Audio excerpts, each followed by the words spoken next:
What if you woke up one morning and everything felt meaningless? Your job, your relationships, your identity. A century ago, Franz Kafka wrote stories about that exact feeling, about being trapped in systems you can't escape, about losing yourself just to stay useful. And maybe that's why, even today, Kafka feels more Gen Z than ever. Franz Kafka was born in Prague in 1883. He was quiet, sensitive, and deeply introspective, the complete opposite of his father, Hermann Kafka, a loud, confident, self-made businessman who valued toughness and control above all else. Franz's calm nature and love of books made him a disappointment in his father's eyes.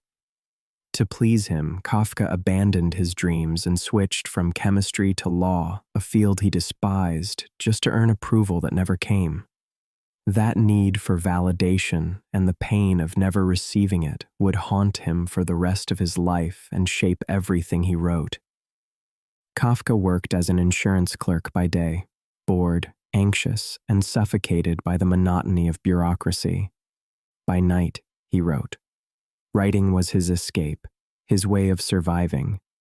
In 1912, he created his masterpiece, The Metamorphosis, the story of Gregor Samsa, a man who wakes up one morning as a giant insect. But the story isn't really about bugs. It's about what happens when life changes beyond your control. It's about losing your sense of identity and how people start to treat you differently when you're no longer useful to them. Gregor's transformation is a mirror of modern life. The moment we stop being productive, society stops seeing us as valuable. Kafka's personal life was filled with the same anxiety that filled his fiction. He longed for love, but was terrified of it.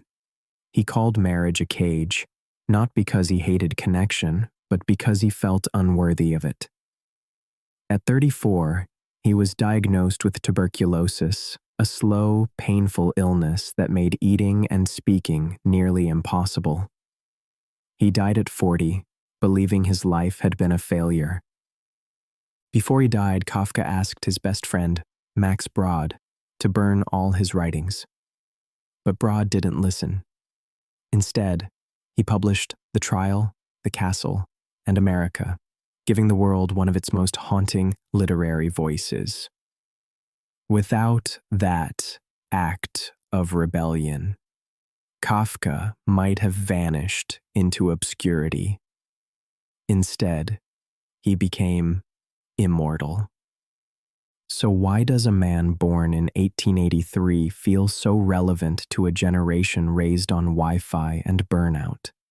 Because Kafka understood something timeless about human existence. He saw how systems reduce people to functions. He saw how the need to be productive destroys our sense of self.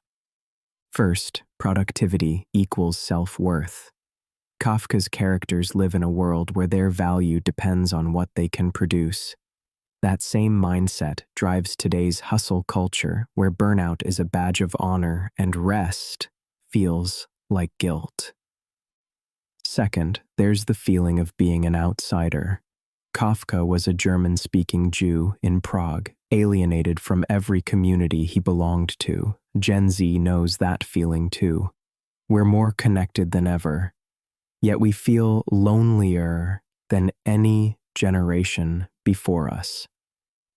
The internet gives us endless access, but not always belonging. And finally, family pressure. Kafka's father never understood his sensitivity, just as many young people today feel misunderstood by parents who measure success in achievements, not authenticity. Kafka's struggle to be seen for who he really was is one of the most relatable things about him.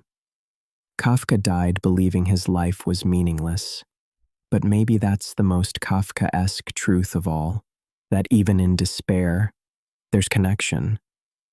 His pain, his loneliness, his search for meaning, they became ours. His words give language to feelings we can't quite explain. Kafka didn't want to be remembered, but we can't forget him. Because as long as people feel trapped, unseen, or exhausted by a world that demands constant output, Kafka's voice will still echo back through time, reminding us that even in the absurd, we are not alone.